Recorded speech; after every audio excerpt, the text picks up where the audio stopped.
Doctor Sujit Minchekar फाउंडेशनच्या वतीने आयोजित आदर्श शिक्षक व आदर्श शाळा पुरस्कार प्रदान सोहळा नुकताच उत्साहात पार पडला। या कार्यक्रमास कोल्हापूर जिल्ह्याचे पालकमंत्री प्रकाश आंबेडकर प्रमुख पाहुणे म्हणून उपस्थित होते।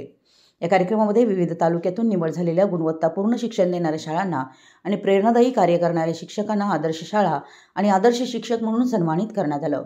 पुरस्कार प्राप्त शिक्षक व शाळांनी गुणवत्तेचे नवे मापदंड निर्माण केल्याचं मत यावेळी मान्यवरांनी व्यक्त केलं।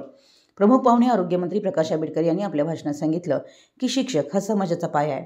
आजच्या विद्यार्थ्यांचं उज्ज्वल भविष्य घडवण्यासाठी शिक्षकांची भूमिका फार महत्त्वाची आहे।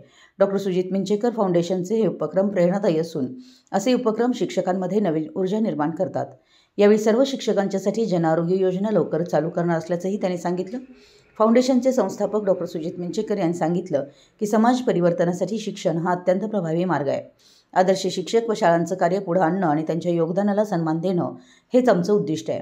कार्यक्रमाला खासदार धैर्यशील माने, तहसीलदार सुशील बेलेकर, अविनाश बनगे, शामराव गायकवाड, अमर पाटील, अजित सुतार, जिल्हा परिषद सदस्य अरुण इंगवले, माजी शिक्षण सभापती प्रवीण यादव, अविनाश बनगे, अजित सुतार, मिंचेकर फाउंडेशनचे अध्यक्ष सार्थ मिंचेकर, लेखा मिंचेकर, राकेश खाडे, विशाल साजनीकर, दीपक मोरे, अभिनंदन सोळांगुरे, शशिकांत मिंचेकर, सागर चोपडे, शिक्षणाधिकारी भिकाजी आसार, बापूसो अडसूळ, प्रशांत साळुंखे, रणजित मिंचेकर, स्वरूप शेलार, डॉक्टर प्रदीप पाटील, पिंटू मुरुमकर, विजय भोसले, शेडोरे काका, सचिन दिंडे, महावीर कांबळे, अरविंद खोत, स्थानिक पदाधिकारी, शिक्षक, पालक व भीमशक्ती शिवशक्तीचे कार्यकर्ते व फाउंडेशनचे पदाधिकारी मोठ्या संख्येने उपस्थित होते।